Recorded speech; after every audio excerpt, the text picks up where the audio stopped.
City News is brought to you by East Brewster Lawyers Rotorua, celebrating 100 years of legal excellence and innovation.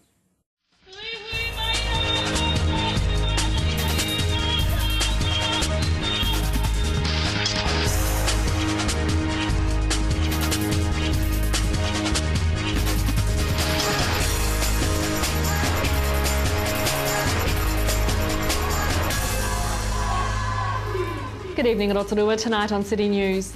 PwC has been hired to review the Council's past financial disclosures. The Rotorua RSA is asking for nominations for their House and Executive Committees. And the Waikato Bay of Plenty Magic kick off their ANZ netball season with a game against the Tactics. Mayor Steve Chadwick has confirmed that PwC, formerly PricewaterhouseCoopers, will undertake the review into past council financial disclosures. Mrs Chadwick says the review is in response to public concerns over whether councillors in the past had access to all the financial information they needed to make sound strategic financial decisions and whether residents had access to enough information during annual planning processes. RDC Chief Executive Jeff Williams says the final report will cost between $40,000 and $45,000. It's expected to be back to the Mayor and councillors before the end of the financial year, and the outcomes of the report will be made public. MP for Bay of Plenty and Minister of Health and State-Owned Enterprises Tony Ryle has announced he will retire from politics at the next election. Mr Ryle has been in Parliament for 24 years. He says he's looking forward to being part of New Zealand's dynamic future in the private sector. The Rotorua RSA is asking for nominations for their House and Executive Committees. President John Traynor says new committee members will be confirmed at the AGM coming up on the 29th of March. Always a busy day, isn't it? It is a busy day indeed, and quite an important day too, of course. It means that we select our members, to take our committee members to take us through 2014 until March 2015. And any other significant changes we can see coming up for 2014?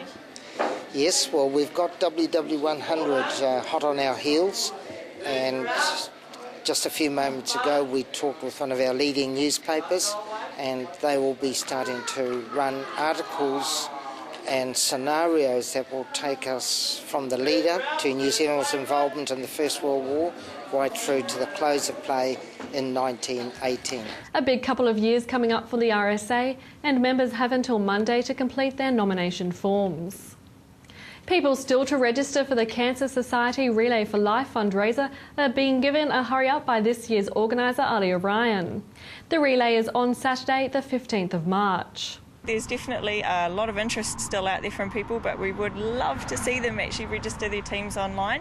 That helps us as far as the organising and making sure everything's all booked in for them and making sure they don't run out of space. Will that be an issue? Has that been an issue in previous years? Absolutely. If we don't have the numbers there ready before we go, we can't see where everyone's going to sit. We can't make sure that all their tent spaces are appropriate for them, and it also makes it a little bit trickier as far as making sure we've got enough t-shirts ready and food for the breakfast, the most important part.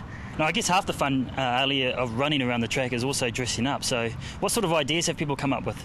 Oh, we've got a few, a lot of them actually keeping it secret. I met with a few of the team captains last week, and they're not wanting to share too much of what they're doing yet. Scared people are going to steal their idea. I think we've had fairies in the past, we've had people all dressed in white being white blood cells. There's all sorts of things they can do.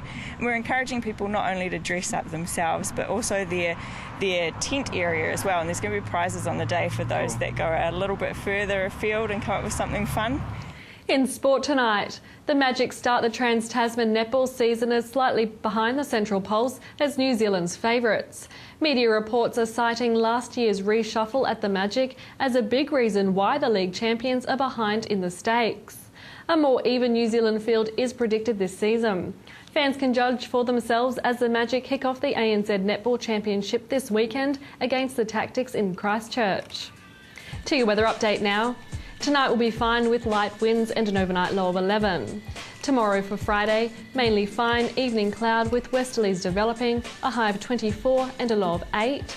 And the outlook for Saturday, mainly fine with dying southwesterlies, a high of 21 and a low of 9.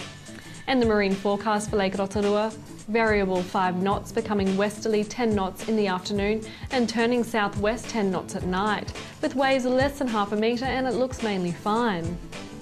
Remember, for program listings or other information, check out our website tvrotorua.co.nz or you can look us up on Facebook. Still to come in tonight's program, we hear about the Music Under the Trees event from organiser Trev Hawkins. Julianne Wilkinson has news about Children's Day celebration at the Redwoods on Sunday, and we find out about plans for a new BMX facility for the city.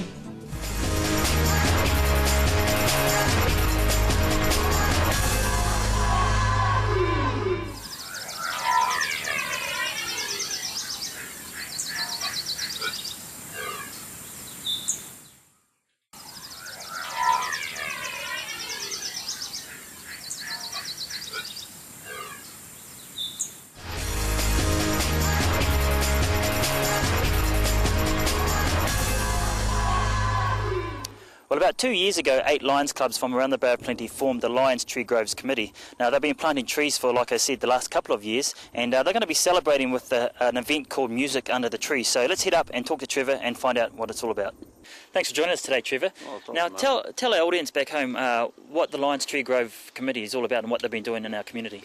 Well, over the last 2 years, we've actually established out at Tech All-Terrain Park on the Tauranga Direct Road 2.4 hectares of what was cut over pine forest and converting it back into native bush, really in an area that's still mainly pine. So we're sort of increasing the habitat for the wildlife and birds and insects and such. So that's our main goal. Plus, over the years, it'll be somewhere for people to walk through tracks and thoroughly enjoy the native trees that we've put back into an area that was, primarily sort of native bush. Wow.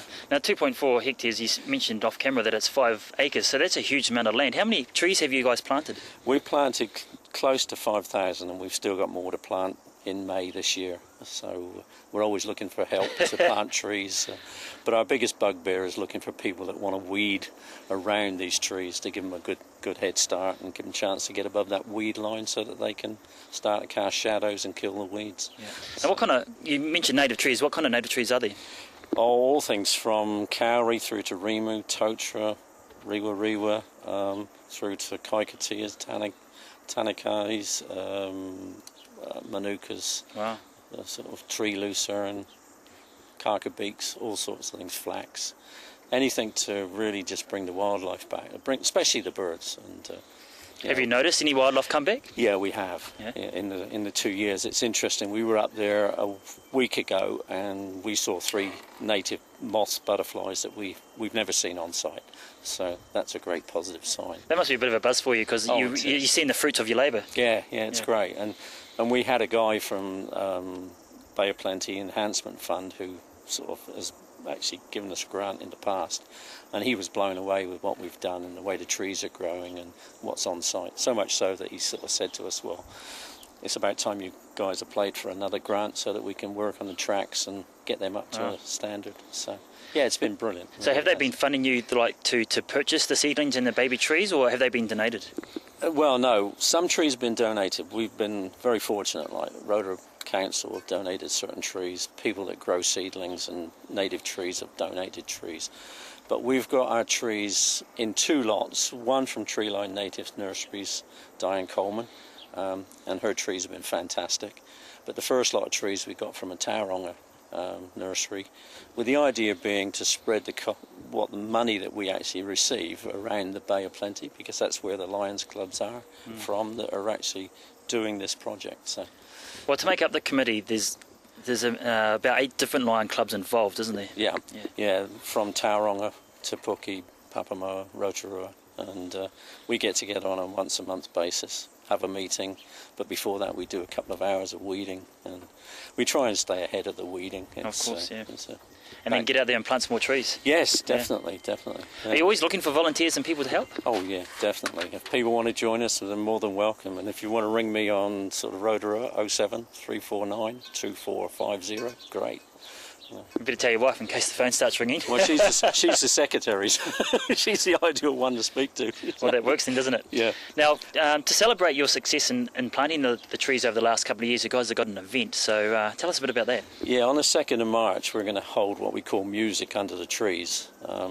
Out at Tech Park itself, at the information centre, there's a small grove of trees down into a gully, and the musicians are going to be in the bottom of the gully, and we're going to try and get people to sit around the banks and in chairs and on blankets, and just bring a picnic and some drink and just sit back and enjoy the music for a couple of hours. Now, when you say musicians, have you got someone in mind in particular? Yeah, Rotorua Symphonic Band's coming out. One of our Lions is a member of the band, so he's jacked this up. And that's a bonus. Yeah, definitely. And yeah, so we're sort of looking for a gold coin koha, with the proceeds going to the Lions Tree Grove, ongoing maintenance, weed control and such. We're going to hold a sausage sizzle out there if somebody wants something other than bringing a picnic. So, yeah, everybody's welcome. We're hoping we have a great day like today. And so. Well, before we go, because we're almost out of time, Trevor, have you had any funding or any government organisations helping you guys? The Lions have funded it initially, but Western Bays, who manage the park, they actually have been great as far as sort of use of the facilities. Bay of Plenty Enhancement Fund gave us a grant initially of $10,000, and First Sovereign gave us a grant of $10,000. That's been used for purchasing trees. Fantastic. So it's been brilliant, yeah. Right, we can't say thanks enough to everybody that's helped us. It's been brilliant. Yeah, well, hopefully we'll have a good time on 2nd March. We'll see you then. We hope so. We really hope so. Thank you. Thanks.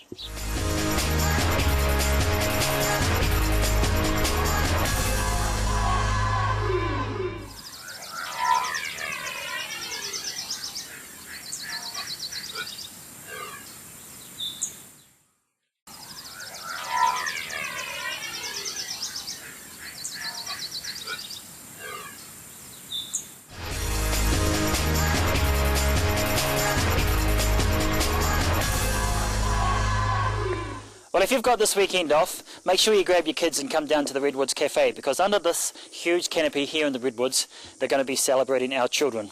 It's the first Sunday of March and it's called Children's Day, and it's all about treasuring our tamariki. So make sure you grab your kids and come on down. But now we're going to catch up with Julianne Wilkerson and find out what it's all about. Hi Julianne, good to see you again.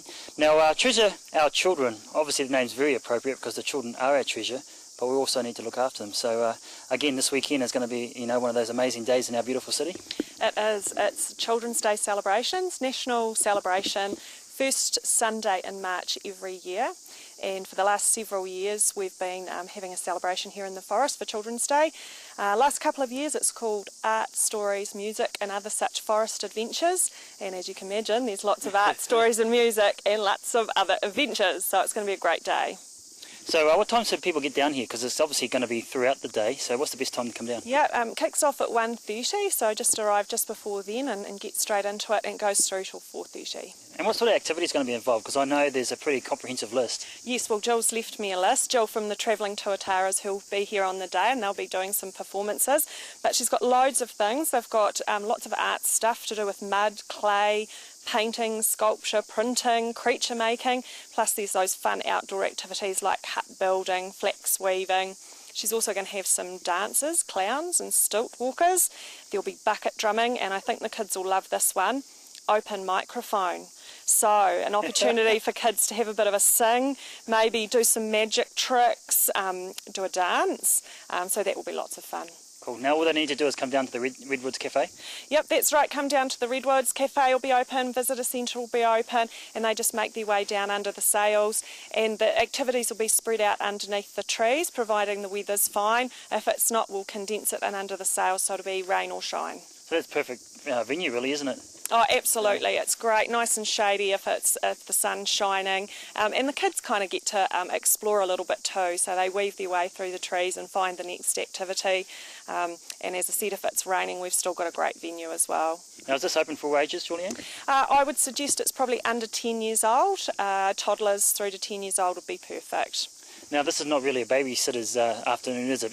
Parents have to come? That's right. So Children's Day is all about parents or caregivers getting active and doing things with their children, sharing the experience, and to Children's Day is a perfect opportunity to do that. I think some of the parents have just as much fun bivouac building or doing the artworks as the children do. You bringing down your kids? I normally do, but this year I've had to sneak off to another occasion, but I've earmarked the grandparents to bring the kids down, so they'll be here.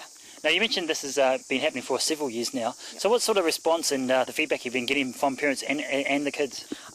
Great feedback every year. As I said, we changed the format a couple of years ago, made it a little bit more intimate, a little bit more focused on younger children, and we've had great feedback from that. All the kids have a blast, and I've even had several emails leading up to February saying, are you guys going to have your Children's Day event this year, because our kids really want to come. So that's I think news, that's, isn't it? Yeah, that says it all. So. Now, you mentioned this is a national day to celebrate our kids. Do you know what else they're doing around the major cities in the country? Yeah, so Christchurch is a big one. They always put on lots of events. They've got lots of event money, so they have some pretty big events for kids with concerts and things like that.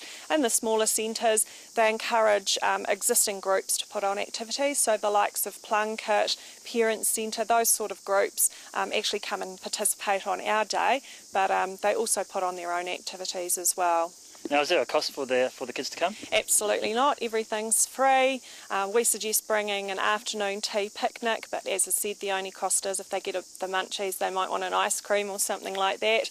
But aside from that, no cost at all. Yeah. Anything else the parents need to bring? Because obviously if the sun's out, we are in the forest, but still could get sunburnt. Yeah, that's right. So sunscreen if it's hot, if it's wet, maybe some gumboots because they might be tramping off.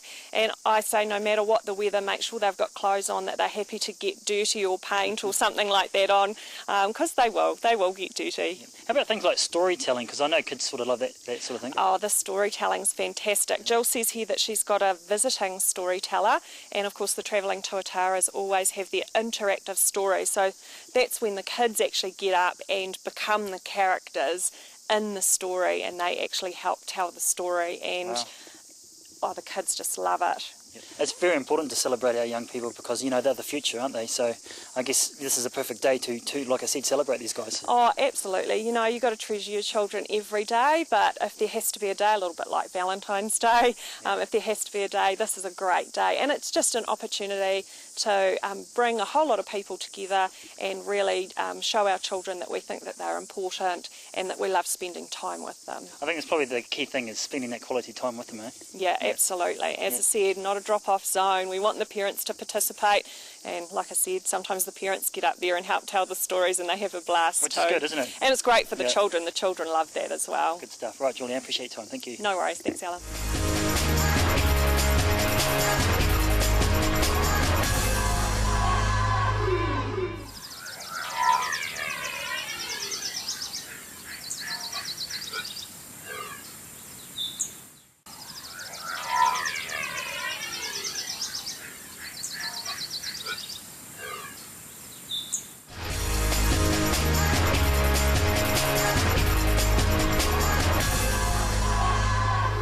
Well, an international elite BMX facility has been given support by the Rotorua Council, and today we're going to catch up with Melanie Short, who is from Sport Bay of Plenty, but also on the committee for BMX Rotorua.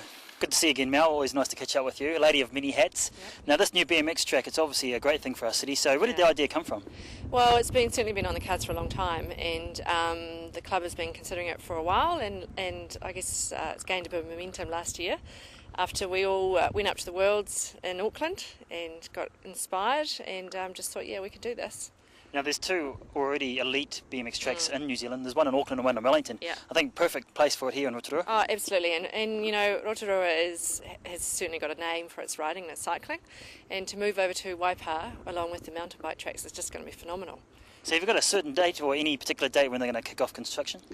No, jumping ahead a wee bit there, Alan. But, now that we've got support from RDC in principle, it really gives us the go-ahead, the green light to start the project planning.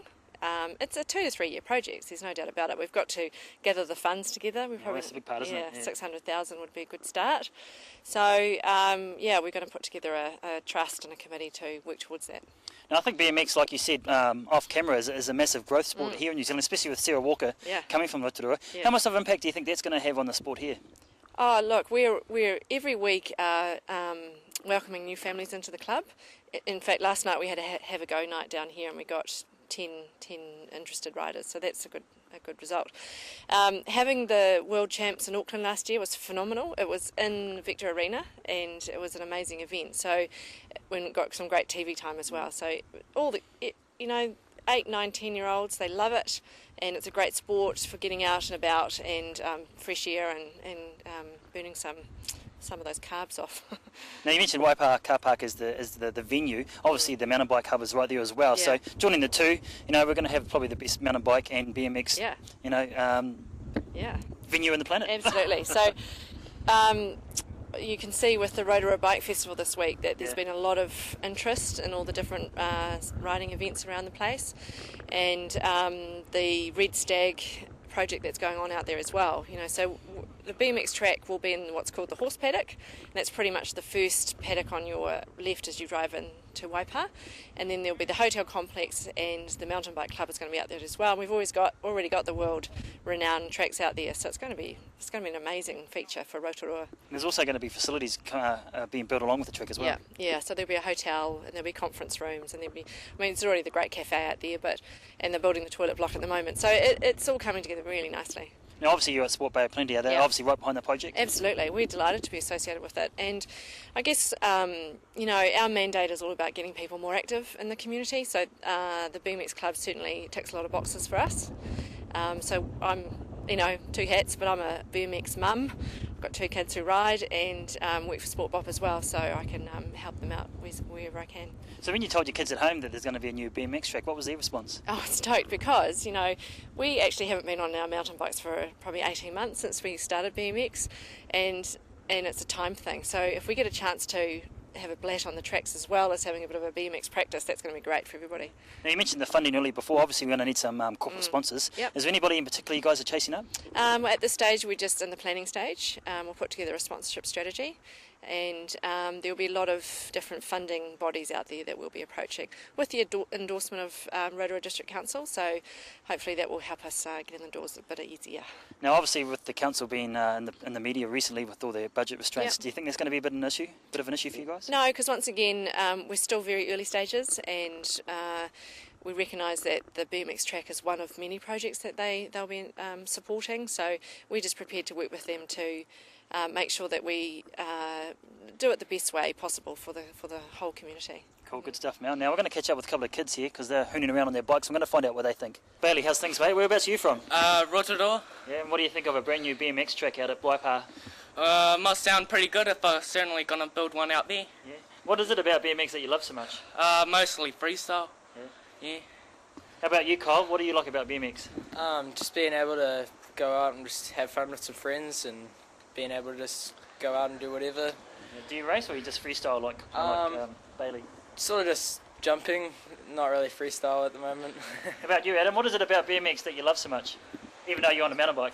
I like watching people do it. Yeah. It's cool. So what do you think about a brand new BMX track?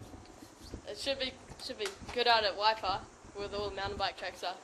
So do you think it's going to be good for Rotorua when we have this new track, and people like Sarah Walker will be out here more often racing? Yeah, definitely. Just being able to have just an optimal track, just anybody can ride it, even tourists can come here and be able to do everything everybody else wants to do as well. Cool. Now I'd like to see you guys do some of your tricks, so can we film you guys doing some jumps? Yeah, all good. All right, let's do it.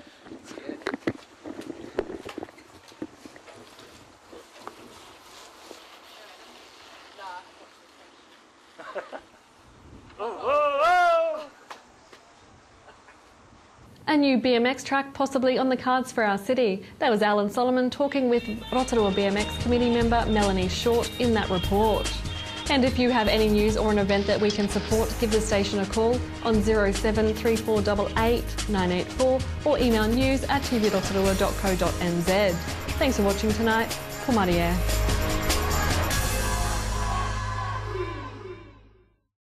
Supporting local content so you can see more of New Zealand on air. City News was brought to you by East Brewster Lawyers Rotorua, celebrating 100 years of legal excellence and innovation.